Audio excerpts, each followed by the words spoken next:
Make it together. So for my fish, I would need a sauce, and to make the sauce, I'm using green bell peppers, red bell peppers, and spring onions. I added ginger and garlic. As always, I use my KitchenAid mixer to give me a rough blend because that's exactly what I wanted for this fish. I put some oil in my pan and then I proceeded to put in my pepper mix. I was spicing it with curry, thyme, ginger. For seasoning, I was using my all-time favorite, the Knorr chicken seasoning. I mixed that thoroughly together, then went in with my smooth tomato blend. I let it cook for 10 minutes and it was ready. For fish, I'm using the mackerel fish. I decided to cut it into bits. This is because I won't be eating this fish alone. I'll be eating it with my man. I washed it thoroughly and it was time to put in my pepper mix. I used my hands to mix it together and I was just telling myself, I hope this does not come back to bite me, because tell me why I didn't use a glove. Now I have to be worried if the pepper isn't going to help my hands, but oh well. At this point, the pepper had got into the fish like I wanted and it was time to put it on my pan. Has anyone ever had boli and fish in the morning? Because I think it's so rare. I mean, if you want to eat it in the morning, just do you, babe. Who even decided what food is for morning, what is for lunch, and what is for dinner? And for people that do not know, boli is called plantain. I went ahead to score the plantain and I also mixed the other one with the pepper I used for the fish. So one had pepper and one did not. I put it in the oven for 20 minutes and it was ready. I put my sauce on top and it was ready to go. This food literally tasted amazing. Everything was well done and it looked like I got it from the street. Would you be having boli and fish for breakfast? Let me know. That's it, guys. Bye.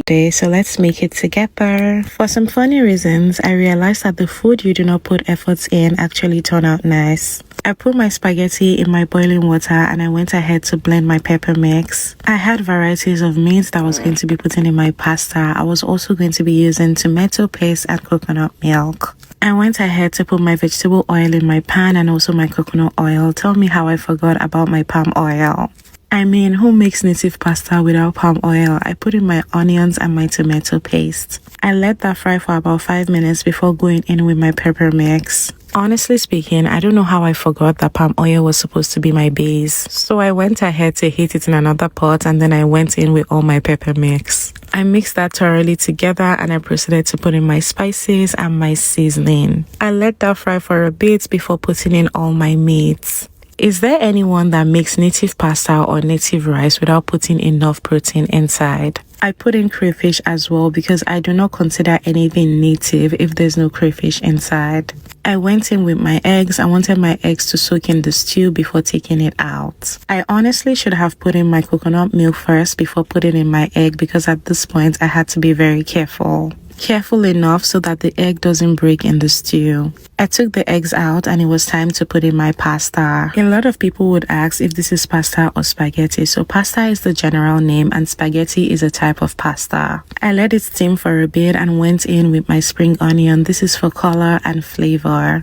I mixed that thoroughly for a bit so the spring onion can get into every part of my pasta. After I was satisfied with how it was looking, I put in my eggs and let me tell you guys something. This is the best native pasta I have ever made. That's it, guys. Bye. So let's make it together. I'm making him yamarita and peppered sauce, so I diced and washed my yam. I put it in my pot and put some water. For yamarita, you need to boil your yam first. I put in sugar and salt. While that was cooking, I decided to mix my dry ingredients. I put my flour in a bowl, dry parsley and black pepper. I made sure to mix that thoroughly together and then I brought in another bowl to break my eggs. To be honest, I didn't just want to give him something boring this morning. I wanted to give him something nice. I put in my veggies into my eggs and put my Knorr seasoning. I proceeded to whisk that together and check in on my yams. Put the yams in the tray for it to get cool and it was time to fry my peppered sauce. For this, I needed tomatoes, lots of bell peppers, and also scotch bonnets. It's no news that I love to cook for my man. I just enjoy doing it. And for someone who tries his absolute best to make me happy, this is the least I can do for him. I put in all my seasoning and my spices and I mixed that thoroughly together. Then I added turkey. I just wanted protein in the sauce. At this point, the yam was dry, so I put it into my eggs and then proceeded to put it into my dry ingredients. I coated the yam with my dry ingredients and proceeded to put it into the egg again and put it back into my dry ingredients. I really wanted my yamarita to be very crunchy. I didn't just want the basic yam in egg, so that's why I coated it with a lot of flour, but you can do yours the way you please. This is how I love mine. At this point, it was ready and look how crunchy my yam looks. I served it to him and he absolutely loved it. That's it, guys. Bye. Together. First thing first is put my beans in my bowl, soak it for a few minutes. Before peeling the shaft off with my blender, I was using red bell peppers, onions, and a little bit of scotch bonnets. I also added crayfish to that. I put it in my blender and I realized my blender did not blend it very smooth, but there was nothing I could do at this point. I just mixed it together and it was time to season it. I seasoned it with my chicken nor and I also put a little bit of curry. I went ahead to mix that together. I wasn't really doing too much with this moi moi. Because I was baking it, I put it in my ceramic plate. It was time to put my toppings on it. For moi moi, I really do not do too much. I just use eggs and corned beef, and not me forgetting to put the oil in the beginning. Imagine that. I already had a feeling my moi moi might be a disaster. But anyways, I wasn't going to panic because thank God I remembered to put it at this point. Just imagine I already put it into the oven before remembering. But I remembered right on time, so thank God. I put the other one in my baking pan. And after 25 minutes, it was ready. The mistake I made with this moi moi was not covering it with foil paper. That's why the upper part had this brownish looking effect, but the inner part was so good. Next time, I hope I do better. My man told me this was the best moi moi he has ever had. That's it, guys. Let me show you guys. So first thing I did was wash my turkey wings. I made sure to wash it thoroughly. After I was done doing this, I put my spices. I put red chilies, curry, thyme, and let me tell you guys, this Knorr chicken bouillon flavor is the absolute truth. It makes my food taste so good. I put in my onions and proceeded to add water. I put enough water because I wanted the chicken stock as well. I covered that up and let it cook for 20 minutes. Turkey doesn't take much time to cook at all. I proceeded to put the turkey in the oven for it to grill. Now, this is where it gets interesting.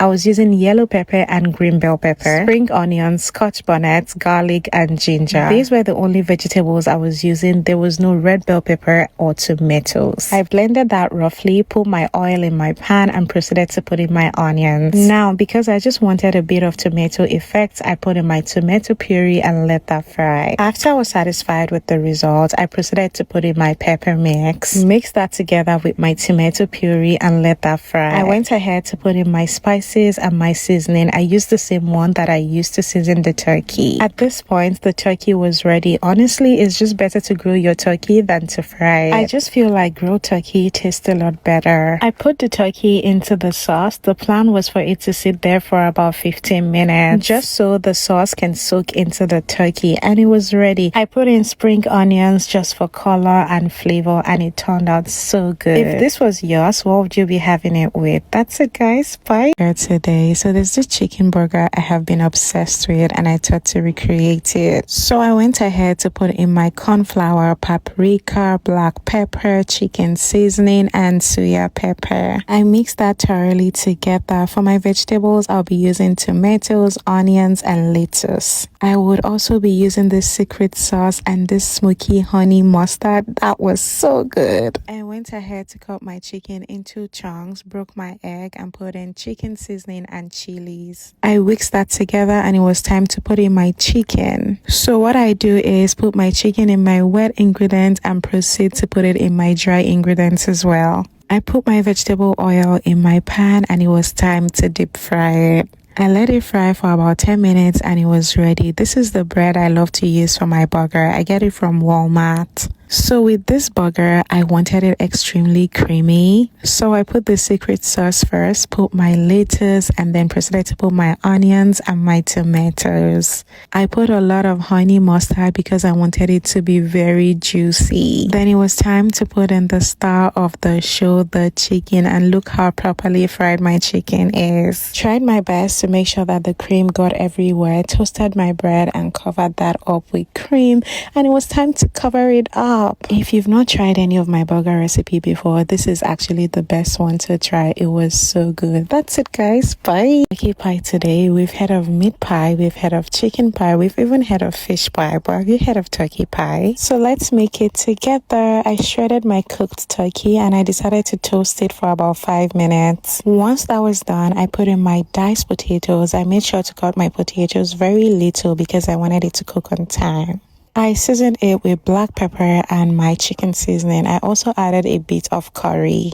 When I'm making any type of pie, I do not like to season it too much because I don't want the spices to overpower the taste. I put in a little water and then I proceeded to put in my corn flour. I let that cook for about 10 minutes before putting in all my veggies. I was using carrots and bell peppers. Mix that thoroughly together and after about 5 minutes it was ready. I put that aside so it will get cold. It was time to make the dough. This was a very fast process. All I needed was my flour, my butter, a little bit of salt and baking powder. I used my hands to fluff everything before adding in my eggs and massage that for a while. When it comes to making fish rolls, meat pies or sausage rolls, you do not need to overwork your dough just so you get a very good crust. The dough was ready and I put it in my bowl, put it in the fridge for a while. After a while, I brought it out and it was time to roll my dough. I used this plate to give it the round effect and I got my circle perfect shape. My condiment was already cold at this time, so it was time to fill my dough with that. I used eggs to glaze in between just so it sticks together and then I used my fingers to press it together and it looked like that. Put it on my tray and then I used my eggs to glaze it so it can give me the brown effect. I tossed it in the oven for 30 to 35 minutes and it came out looking like this. It tasted amazing. Would you be trying this turkey pie? Let me know in the comments.